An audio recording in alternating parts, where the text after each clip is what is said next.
Apple Resources Private Limited. Welcome students to an enriching learning journey ahead with Wood Apple Resources. Class 4 English. I'm your teacher Sanvi. Here are your friends. I'm Gopi. I'm Abby. Dear students, I'm going to teach you Chapter 7, Plants Pain. Let's get started. Have you heard of a plant named Venus flytrap? Does it trap insects? Yes, it does. The Venus flytrap is a cool plant that eats insects. It has special leaves that snap shut when bugs land on them.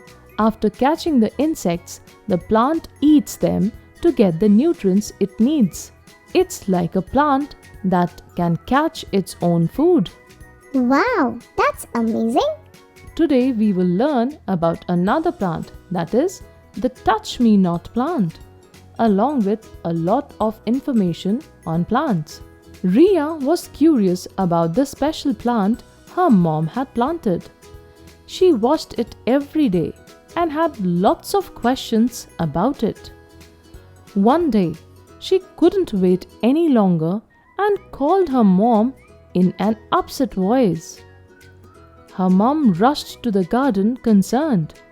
She asked Ria what was wrong.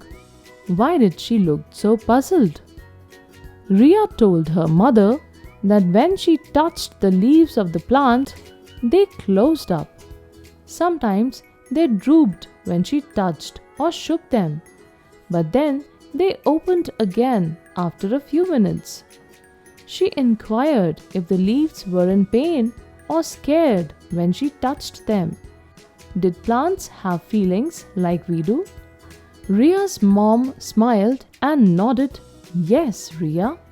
It might surprise you to learn that plants and animals have feelings just like humans.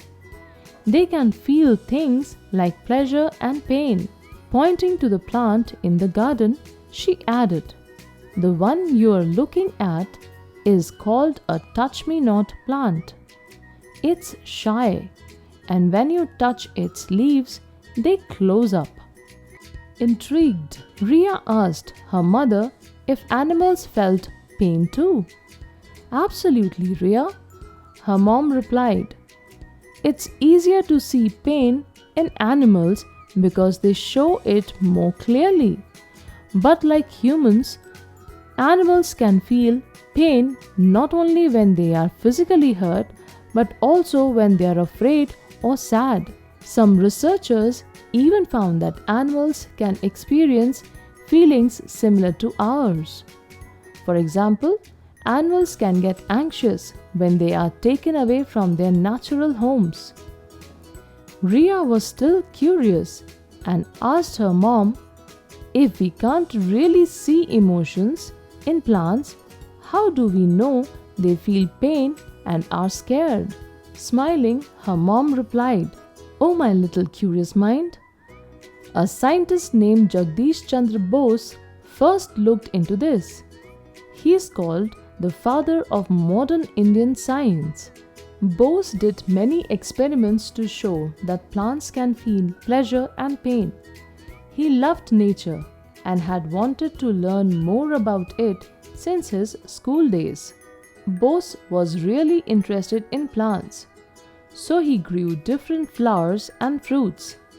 Sometimes he even pulled up plants to study them. He always had lots of questions and worked really hard to find answers." Ria's mom continued, "Jagdish Chandra Bose, the scientist, used two fancy gadgets called a crescograph and a resonance recorder. With these tools, he could watch and record how plants react to things around them.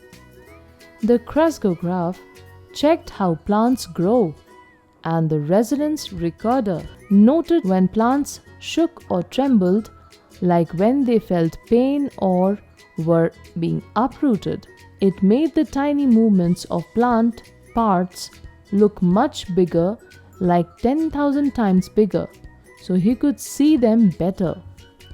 Bose found that plants have similar feelings to other living things. He did many experiments and showed that plants can feel emotions just like animals and humans. His research even proved that things like music, loud sounds, and talking can affect the growth of plants. But on the other hand, things like air pollution and dark skies can make plants sad and slow their growth. Ria's mom smiled and said, Jagdish Chandra Bose was one of the first Indian scientists to prove that animals and plants are alike in many ways. Ria was surprised by what she had heard. She decided that she would study hard and discover and share more interesting knowledge of plants and animals. What do we learn from the lesson? The story teaches us that plants have feelings. They feel happy and are hurt. A scientist named Jagdish Chandra Bose did experiments to show this. He used special tools to watch how plants reacted. His work helped us see that plants and animals are connected. The story also wants us to be curious, explore, and love learning about nature. Let's move on to grammar. Today I'm going to discuss certain helping verbs with you. Let's get started. Before we begin, let's first recapitulate what a verb in a sentence does. Abby, I need your help. At your service. The function of a verb in a sentence is to express an action, occurrence, or state of being. Can you give me an example of a verb in a sentence? Sure, here are a few examples. Ram eats an apple every day for breakfast. The verb eats in this sentence indicates the action that Ram is performing. It shows what he does every day for breakfast.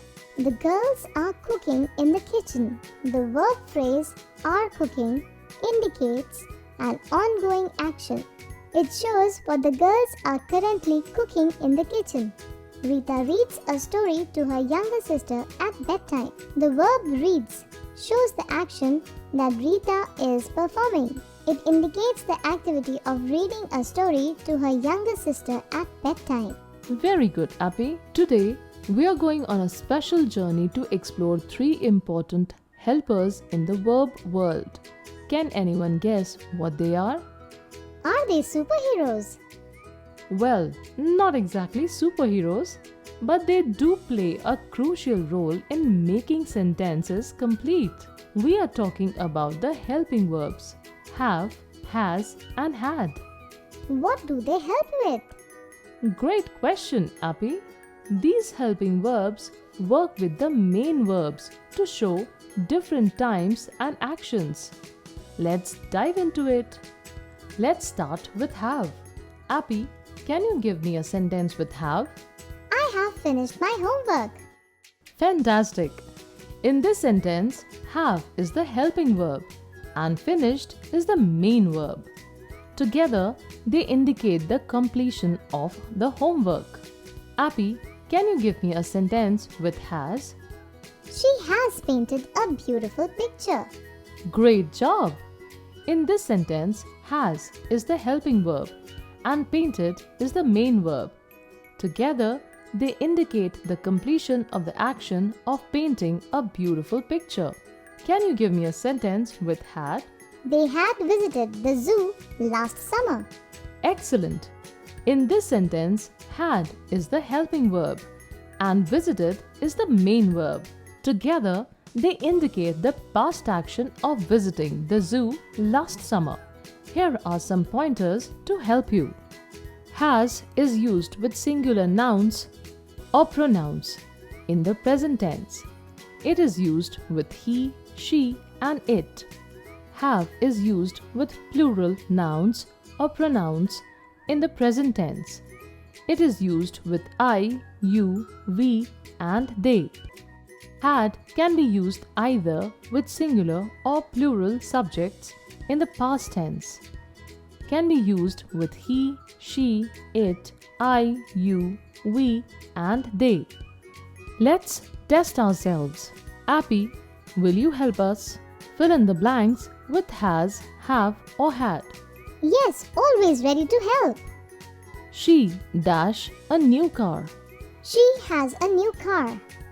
She dash a new puppy. She has a new puppy. They dash a collection of rare stamps. They have a collection of rare stamps. She dash visited the picnic spot once earlier. She had visited the picnic spot once earlier. I dash read that book before. I have read that book before. Ram dash finished his homework before he went to play. Ram had finished his homework before he went to play. Thanks, Appy. Today we have embarked on our journey to understand the helping verbs have, has, and had. They are like trusty companions, making our sentences complete and clear. Keep practicing and you will become verb experts in no time. Thank you for joining us. Keep learning and exploring with Wood Apple Resources.